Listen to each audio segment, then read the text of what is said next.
Hello, this is a recap of an American movie called The Darkest Mind. Please don't forget to subscribe. Let's begin. In the year 2043, in the United States, children and teenagers start to die because of a terrible disease that only afflicts children. This disease is contagious and spreads very quickly. However, this disease is only lethal to children but not to adults. As a result of this virus, 98% of children and teens die, and only 2% of children survive the disease. And the children who survive become abnormal. The disease triggers a special ability in these children which makes them dangerous. The government urges all parents to hand over their surviving child to a camp for healing and research. And at the time, the President of America, President Gray, claims that his son, Clancy, has survived the disease and is certainly being treated at the camp for healing. And his condition is getting better. In the camp, doctors and scientists classify children and their disorder into 5 colors. First, it is the greens, for children whose intelligence has increased. The second is blue, for those who have telekinetic abilities. The third group is gold, who have the power to manipulate electricity. The first 3 groups are considered to be quite safe and are only being treated in healing camps. The fourth group is the group that is considered dangerous, which is the red color for those who can control fire. And the fifth group is orange, the most dangerous group, for those who can manipulate the minds of other people. The red and orange group are very rare, and the government considers them very dangerous and orders them to be killed immediately on sight. The film takes us to be sitting where a little girl named Ruby celebrating her birthday with her parents. They are worried because all the children around are dead and only Ruby is still alive. At night, Ruby comes to her mother's room to calm her down, but suddenly she has a strange vision when she holds her mother's hand. In the morning, her mother does not recognize Ruby as her child anymore, and her mother calls the government to take Ruby away to the healing camp. Finally, Ruby is taken with the other children to the healing camp. Every child brought to the camp gets examined by the doctor to determine what abnormality they have. Ruby is taken to the examination where she is identified as being orange, the most dangerous group that can control other people's mind. Therefore, the doctor immediately wants to inject Ruby with the lethal injection. But Ruby is able to control his mind and convince him that she is green, the one whose intelligence has improved rapidly and is not considered dangerous. On the camp, there are 3 groups: green, blue, and gold, but there are no red nor orange because they are all killed immediately on sight. Ruby then lives her life in the camp as a green. 6 years have passed. Ruby, who is working in the camp, is scolded by the camp captain for making a mistake. The captain feels that Ruby is more stupid than the other people there and grows suspicious. However, Ruby's campmate tries to defend Ruby and insults the camp captain, which infuriates him, and as a result, the captain takes her away for a punishment. The children are treated really badly in the camp. Later at the camp, frequency tests are often held. In short, this frequency test is a test that uses a very loud sound whose frequency can only be heard by the children. During this frequency test, Ruby faints and she is taken to a doctor called Dr. Kate for further examination. For the examination, the officer finds out that Ruby is an orange. Dr. Kate secretly writes a note to Ruby that they have found out Ruby is an orange and will kill her immediately. And Dr. Kate tells Ruby to meet her in the boiler room. In a panic, Ruby then directly goes to the boiler room, and in there, Dr. Kate is waiting for her. By that time, the alarm has been sounded for intrusion, and all officers are ordered to look for Ruby. With Dr. Kate's help, Ruby manages to leave using Dr. Kate's car. But at the checkpoint, Ruby is almost caught, but Ruby uses her power to control the officer's mind to let them escape. Finally, after 6 years, Ruby manages to get out of the camp.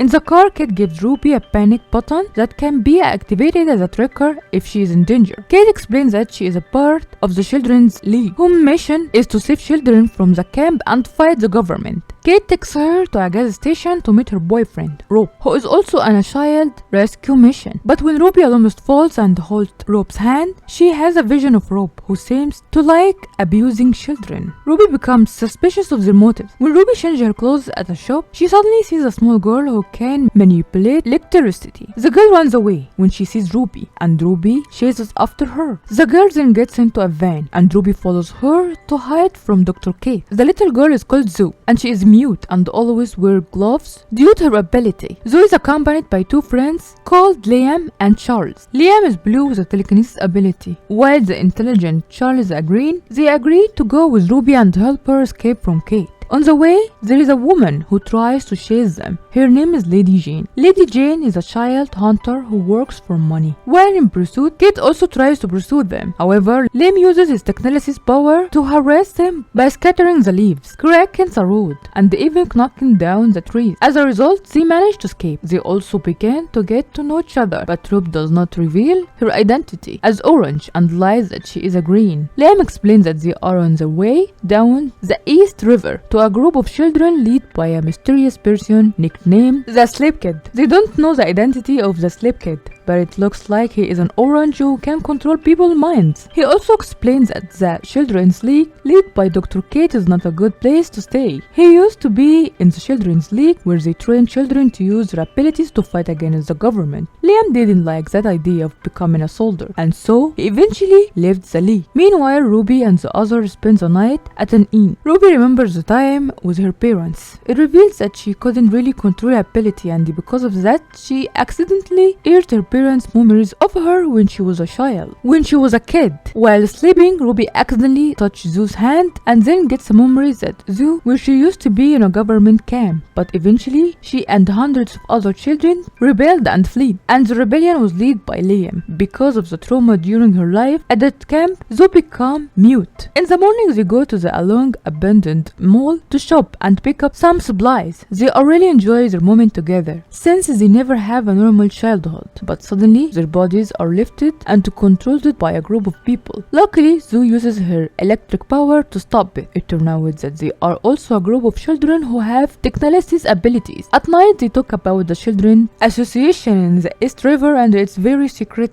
nature. They know where East River is, but they can't tell Ruby and her friends the exit location because it's secret. They can tell. However, Ruby uses her telepathy secretly to make one of them unconsciously gives a clue about the location, which is the letter EDO. Later that night, the genius Charles tries to figure out what EDO is, but he finds nothing. However, after speaking with Ruby about her father being a cop, Charles starts to realize that EDO might be a radio frequency. He concludes that E represents 5, D represents 4, and O represents 0, and he uses the number 540 for the radio frequency. Finally, they receive a message from the frequency and find that the location is at Lake Prince, Virginia. The next day on the road, they are ambushed by Lady Jane, the child hunter, and she uses the sound frequency of a rifle to incapacitate the children. Luckily, Ruby uses her power to control Lady Jane's mind and gives Jane a deserving punishment. Liam and the other are shocked that all this time Ruby is orange. It turns out that Ruby has lied to them all this time because she isn't proud of her ability. Sometime later, Ruby confides with Liam about her past, and they start to fall in love with each other. Finally, they continue their journey and arrive at Lake Prince, Virginia. There, they meet other children like themselves. They are so amazed because they haven't seen that many children in a very long time. They also meet the Slip Kid, and it turns out that all this time he is the son of the president, Clancy Gray. Clancy is an orange, just like Ruby. At night, they have a party. Liam and Ruby dance together romantically. In the morning, they all are given an assignment, and Ruby is assigned to help Clancy. Clancy tells Ruby that he is one of the first people to survive the terrible disease, and the government used him to experiment to create a cure, but the doctor failed, and his father, the president, lied to the public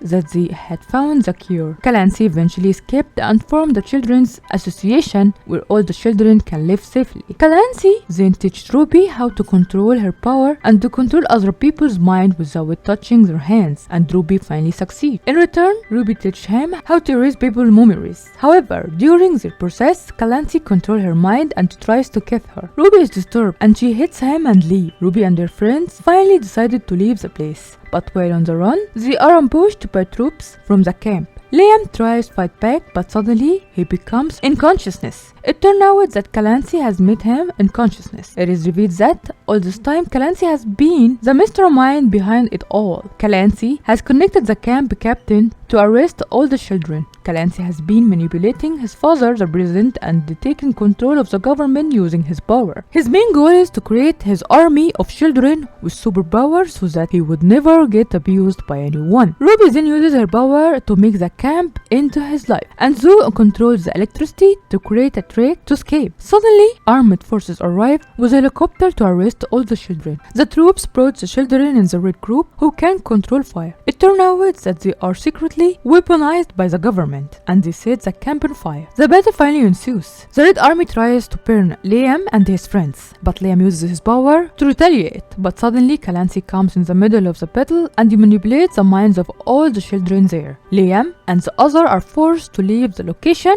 and leave Ruby there because only Ruby has the power to face Clancy. Ruby uses her ability to create her army. However, Clancy shows his brutal nature and controls their mind to kill themselves by shooting each other. Clancy then tries to use his new memory erasing powers to turn Ruby to his side and forget her friends, but Ruby uses her power to control the pilot minds and the helicopter crashes and explodes. Ruby managed to escape the explosion with the help of Charles, but unfortunately Charles gets burned and is severely injured, leaving Ruby no choice but to use her panic button to call the children's league for help. The next morning, the league squad comes to pick them all up. Charles is immediately taken to the hospital for treatment, while Zoe is adopted by a good family, but Liam is arrested by the league because he has betrayed the league before. The league considers Liam knows too much about the league to be left free. Ruby meets Kate and bargains to release Liam by promising to be a soldier in the league and fight against the government alongside them. However, Kate is sure that Liam will never leave without Ruby, and he won't let Ruby join the league. Finally, Ruby meets Liam. Liam explains that he wants the two of them to stay together and discuss plans for both of them in the future. But Ruby is forced to erase herself from Liam's memory so that Liam can be released and so that she can join and fight with the Children's League. All memories of Ruby from their first meeting in the van, chatting together and dancing together, are gone from his memory. Suddenly Liam doesn't remember anything about Ruby and Liam leaves. Ruby then cries as she sees Liam leave. At the end of the story, Ruby joins and trains with the Children's League, but there is more. The struggle of Ruby and her friends is far from over because it turns out that Clancy is still alive, and a fierce battle between the two sides will be inevitable.